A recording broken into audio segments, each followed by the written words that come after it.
Hi, it's Jim Cyrus. I'm going to do a video today on the role of the Vendors Representative Committee. I just got a email from someone to ask me about the role of the committee when they're having issues with the state agency.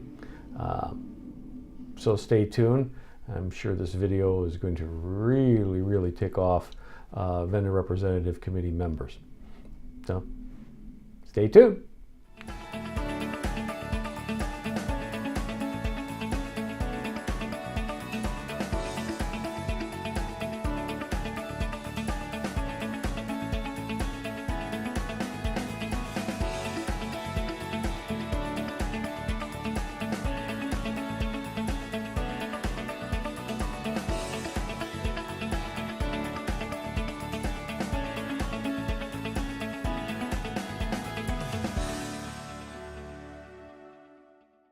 I was asked by a vendor to give my opinion on what the role of the Vendors Representative Committee is in regards to a operator having a complaint or a dispute with the state agency.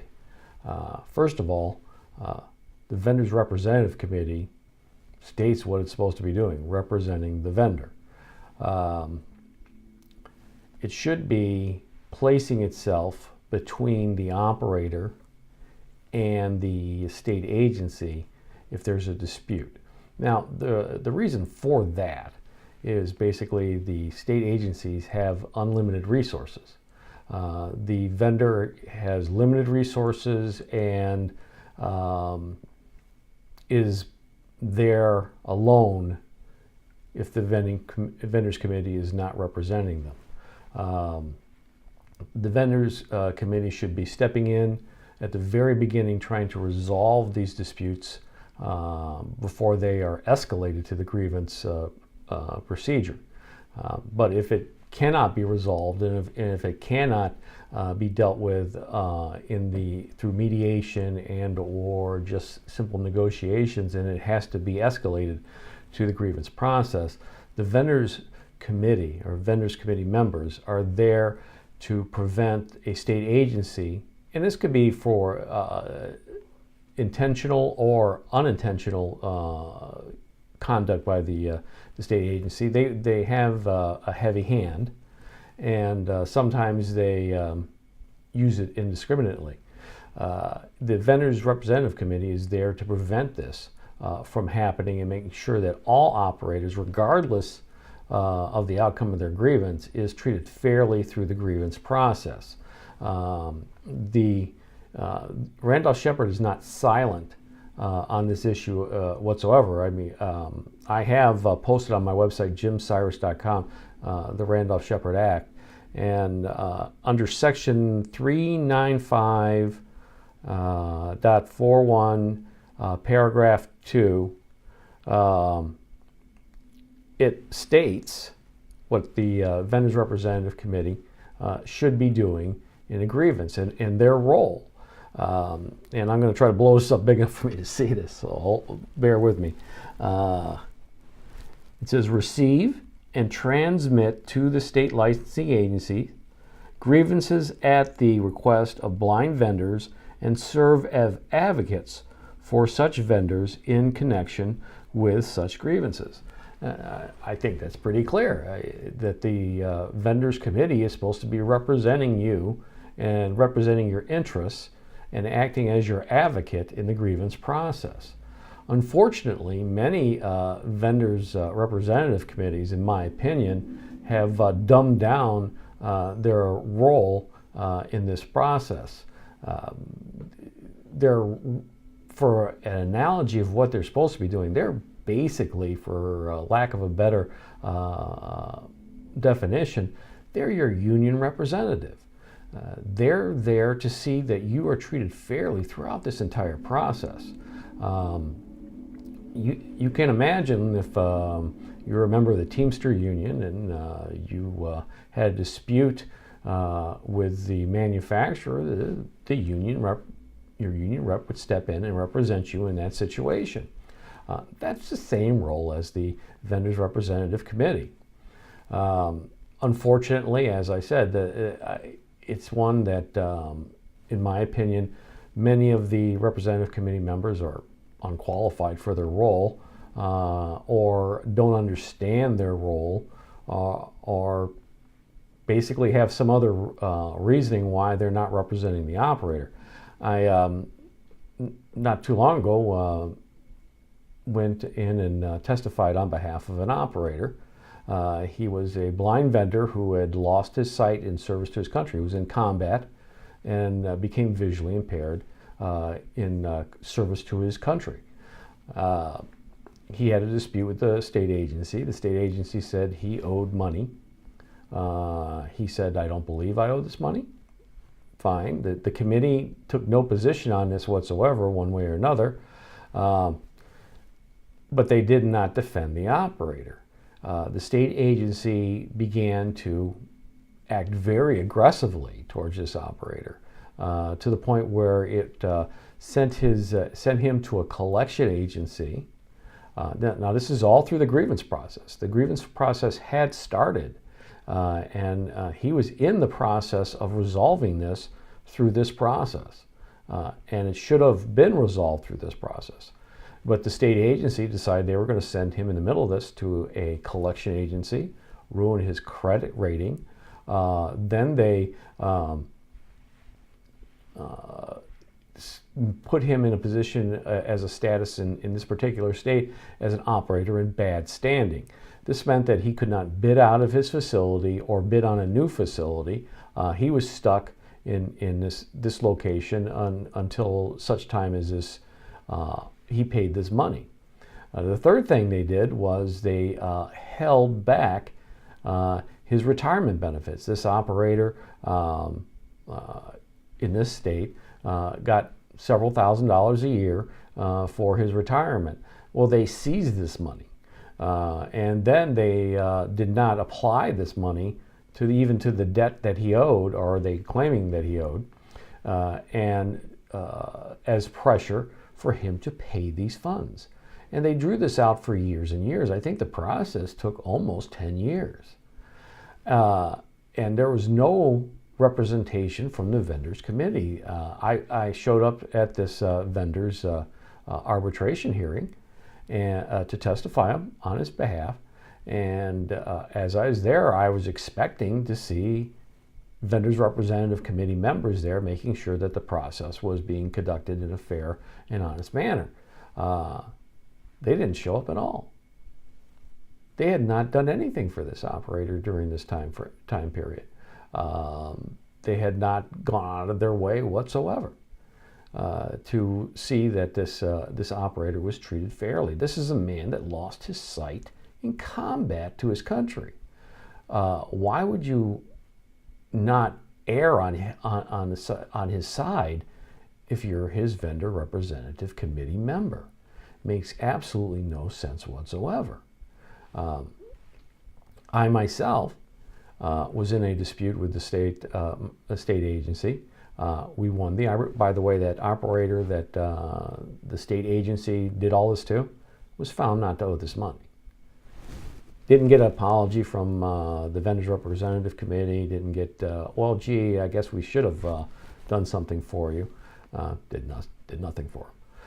In my particular case, we won an arbitration against the state I'm in, the state of Ohio, which was charging commissions, grantor commissions that they should not have been charging. We won that federal arbitration, and an article is posted on my website, jimcyrus.com. You can see that article on the outcome of that arbitration. We won, of course, and did not get one call from the state representatives on the vendors committee. They basically had just decided to either opt out or side on the state side, but they didn't give me a single phone call. I also showed up to testify for an operator that had issue with the state. He is nothing he did wrong. Was not a breaking of any rules. he felt that he was treated unfairly in a satellite situation. And so he tried to resolve it, got no help from his vendors representative committee, filed for grievance, and I was told by another operator that no one from the committee was even going to show up to defend this gentleman. So I volunteered to go and advocate on his behalf. I showed up to that hearing, and there was a vendor representative there. And I thought, well, good. There's a vendor. He's going to get representation. Well, to find out that this vendor committee member was not there to testify and to make sure that this operator was treated fairly.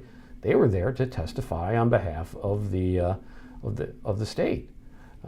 Now, I sat many years on the vendors representative committee, and I can tell you right now, if the state would have asked me to testify against an operator that I'm supposed to be representing, I would have had a number of expletives in front of no.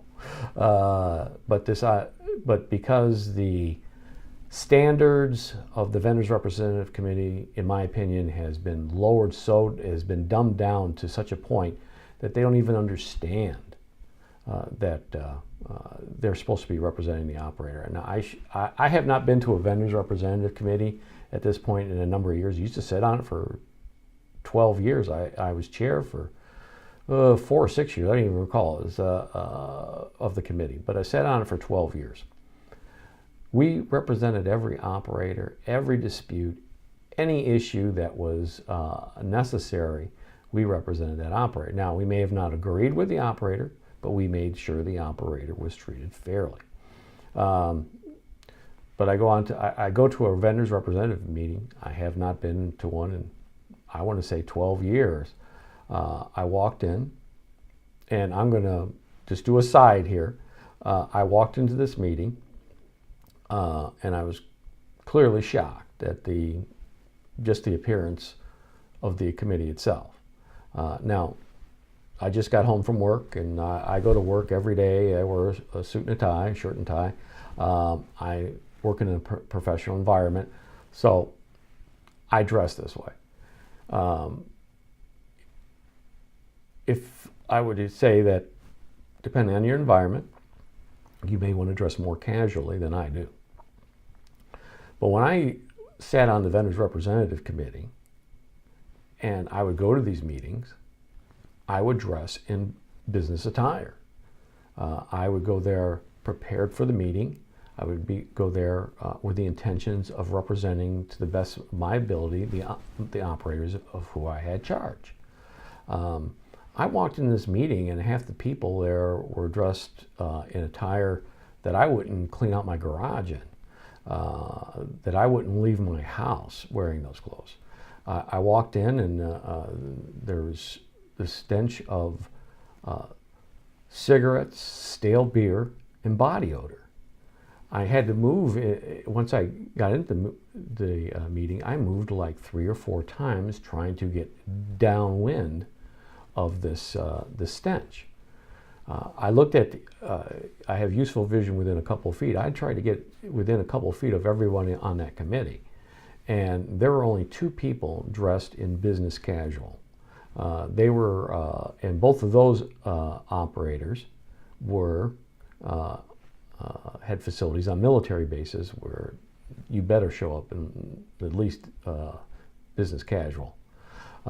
Everybody else, I mean, they're dressed very poorly, very badly groomed, from what I could tell. The representatives for the state agency there were all dressed in business attire. The one gentleman was wearing a shirt and a tie. He wasn't wearing a jacket, but he was wearing a shirt and a tie. The one representative, the director of the program, was, I believe, wearing a skirt and a suit jacket. And the 2 other representatives were dressed in business attire. I was shocked at the appearance of this committee. I mean, I tried to explain to them, I met with them, and I was trying to explain the point of Randolph-Shepard, where you are supposed to be representing the operator in a grievance process. They seemed totally unaware that they were supposed to do that. they seem to be totally unaware that they're supposed to be representing the operator in a grievance process. As I said, it states in the Act itself, receive and transmit to the state licensing agency grievances at the request of the blind vendor and serve as advocates for such vendors in connection with such grievances. I am not an attorney. I'm not trying to give legal advice. I'm giving my opinion. I think that's pretty clear that they're supposed to be representing you. For them to not call you, not stand up for you, go testify against you, and not even present themselves in a business-like manner is shocking to me. It's one of that. These are the people, and I'm talking to blind vendors now. These are the people that are representing you. If they're going to go in and start testifying against blind vendors, they'll go in and testify against you too. If they're going to not represent one vendor, they're not going to represent you either. Right? It's one of you're just throwing the dice here. You need to be in control. You need to be in front of these people that you're allowing to sit on this committee, because they are indeed supposed to be representing you. And if they are not representing your wishes, if they're not advocating on your behalf, if they're not going to be there when you need them, you need to give them the walking papers, because you need to put people on your committee that are going to represent you honestly, no matter if they like you, dislike you, hate your guts, think you're dumber than a bag of rocks. You still have a right to be represented. You still have a right to be treated fairly, and make sure that nobody's taking advantage of you. Nobody's going to force you to do something that is against your will or against your desires, simply because you have no defense. You have no one that's got your back. And in the couple of examples I've used right here, these vendors are trying to do the right thing. They've put up thousands of dollars to defend themselves, or to go forth with these issues that they think are necessary, and to get to resolve of these issues, and to be attacked, and to be allowed to be attacked. Whether, like I said, whether these attacks are intentional or just misguided, they are attacks. For that veteran, sent to a collection agency, for what? Because he said, I don't owe the money, so they're going to send him to a collection agency? They could not wait to the end of the grievance to seize his retirement money, and didn't even apply it to his debt. They just seized his money, and then put him in a facility, saying that he's in bad standing, that he has no right to bid on a facility until he pays this money. This is in the grievance process, should have been settled. His committee members should have been had that man's back, if for no other reason that he lost his sight in combat for his country. For them not to even show up is beyond the pale. I cannot stress how personally offensive I find that the people that are supposed to be representing you would not even show up. That just blows my mind. That people, I'm not going to attribute their motivation for doing it. You can do that yourself, but if they're not representing you, and if they're not doing the job that they've been elected to do, you need to get rid of these people and put people in their place that are willing and able to at least read the act, and to make sure that you're treated properly as a vendor, because they are your firewall. They are the people that are supposed to be representing you by law in this situation. It clearly states they are your advocate. You want them to be your advocate. And if they're going to pick and choose for whatever reason to represent this person but not represent you, you need to get some different people in there. But that's my opinion. I'm putting this forth. I was asked to speak on this issue, and I think basically you need to make sure, as a blind vendor, that the people that are representing you on that committee are actually got your back. If they don't, then you need to get rid of them. Just plain and simple. Thank you for listening. God bless.